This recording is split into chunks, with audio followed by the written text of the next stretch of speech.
కడుపుతో ఉన్నప్పుడు ఈ 9 నెలల జర్నీలో మనకు థైరాయిడ్ రావచ్చు, షుగర్ రావచ్చు, బీపీ రావచ్చు, ప్లేట్లెట్ కౌంట్స్ తక్కువ కావచ్చు, రక్తం తక్కువ కావచ్చు. ఈ 5 లక్షణాలలో మీలో ఒక లక్షణం కానీ 2-3 లక్షణాలు కానీ ఉండొచ్చు.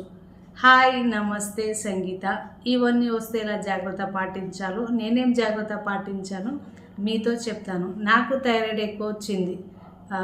నాకు థైరాయిడ్ వచ్చినప్పుడు డాక్టర్ అయితే నాకు ఈ థైరాయిడ్ ట్యాబ్లెట్ అయితే రాసింది. ఈ ట్యాబ్లెట్ నేను రోజు ఎలా వాడి థైరాయిడ్ని తగ్గించుకున్నానో చెప్తాను. రోజు పొద్దున మనం లేచి బ్రష్ చేసుకొని 2 గ్లాసు గోరువెచ్చగా నీళ్ళు తాగి 15 నిమిషాలు 20 నిమిషాలు గ్యాప్ ఇచ్చి రోజు ఒక ట్యాబ్లెట్ మనం వేసుకోవాలి. ఈ ట్యాబ్లెట్ వేసుకున్న తర్వాత 1-2 గంటలు మనం ఏం తినకూడదు. అట్లా చేయడం వల్లనే ట్యాబ్లెట్ మనలో మంచి పని చేస్తుంది, థైరాయిడ్ తగ్గిపోతుంది. 1-2 గంటల తర్వాత మీరు తినొచ్చు ఏమన్నా. అట్లాగే ప్లేట్లెట్ కౌంట్స్ కూడా ఎందుకు పడిపోతాయి అంటే మనం సరిగా తినకపోవడం వల్ల, పనిలో పడియో టెన్షన్ పడియో సరిగా తినము, సరిగా నిద్రపోవము, సరిగా వాటర్ తాగము. ఇవన్నీ కారణాల వల్ల కూడా ప్లేట్లెట్ కౌంట్స్ అనేది పడిపోతుంది అన్నమాట. డాక్టర్ మనకి ఇచ్చిన ట్యాబ్లెట్స్ కూడా కొందరు వేసుకోరు.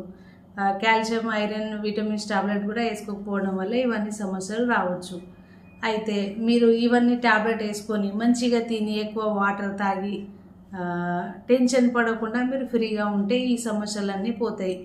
9 మంత్స్ జర్నీలో ఇవి రావడం కామన్. బీపీ కూడా మనకు వస్తుంది. ఎందుకు వస్తుంది బీపీ కూడా?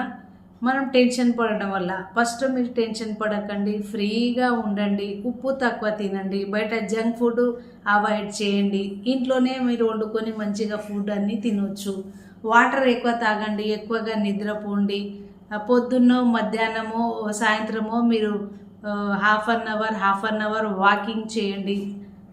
తర్వాత మనకు రక్తం కూడా బాగా పట్టాలి అంటే మీరు ఫ్రూట్స్ బాగా తినండి, దానిమ్మ తినండి, కివి తినండి, ఎండు కొబ్బరి బెల్లం తినండి, పచ్చి కొబ్బరి బెల్లం తినండి, కోకోనట్ వాటర్ తాగండి, మంచి నీళ్ళు ఎక్కువ తాగండి, 8 గంటలు నిద్రపోండి, రొట్టెలు తినండి. షుగర్ వచ్చిన వాళ్ళు కూడా మీరు రొట్టెలు ఎక్కువ తినవచ్చు. చపాతీ అవాయిడ్ చేయండి, బయట జంక్ ఫుడ్ అవాయిడ్ చేయండి, ప్రాసెస్ ఫుడ్ అవాయిడ్ చేయండి. షుగర్ ఉన్నోళ్ళు ఇవన్నీ నాకు వచ్చినాయి కదా అని మీరు టెన్షన్ తీసేయండి. ఇవన్నీ కడుపుతో ఉన్నప్పుడు రావడము కామన్ అనమాట. డెలివరీ అయిన తర్వాత అన్నీ తగ్గిపోతాయి. నాకైతే డెలివరీ తర్వాత థైరాయిడ్ అనేది అయితే లేదనమాట. అట్లాగే బీపీ వచ్చినప్పుడు మనకు కాలు వాపులు, ముఖం వాపు వస్తుంది. కొందరైతే ఆడపిల్ల ఉంది కాబట్టి వచ్చిందేమో అంటారు. అట్లా ఉంటుంది, బీపీ వల్ల వస్తుంది. మీరు బీపీని కంట్రోల్ చేసుకుంటే అవి తగ్గుతుంది. రోజు మీరు వాకింగ్ చేయొచ్చు. ఐ హోప్ ఈ వీడియో మీలో కొందరికైనా హెల్ప్ వస్తుందని నేను అనుకుంటున్నాను. టెన్షన్ పడకండి, మంచిగా తినండి, ఎక్కువసేపు నిద్రపోండి, ఫ్రీగా మీరు ఉండండి, వాకింగ్ చేయండి, ఎక్కువ వాటర్ తాగండి, మంత్లీ ఖచ్చితంగా చెకప్ డాక్టర్ దగ్గరికి వెళ్ళండి. ఇవన్నీ జాగ్రత్త పాటించడం వల్ల మీరు హెల్తీగా ఉంటారు అని మీకు మంచిగా డెలివరీ అవుతుంది. చూస్తుండ్రు కదా మా బాబు. నాకైతే ఈ థైరాయిడ్ సమస్య పోయింది, ప్లేట్లెట్ కౌంట్స్ కూడా మంచిగా ఇంప్రూవ్ అయింది, రక్తం కూడా మంచిగా ఇంప్రూవ్ అయింది. మంచిగా తినడం వల్ల, మంచిగా నిద్రపోవడం వల్ల, మంచిగా వాటర్ తాగడం వల్ల, మంచి ఫుడ్ తీసుకోవడం వల్ల నాకు ఈ సమస్య అయితే పోయింది. నా వీడియో మీకు నచ్చితే లైక్ చేయండి, షేర్ చేయండి, సబ్స్క్రైబ్ చేయండి. Thank you.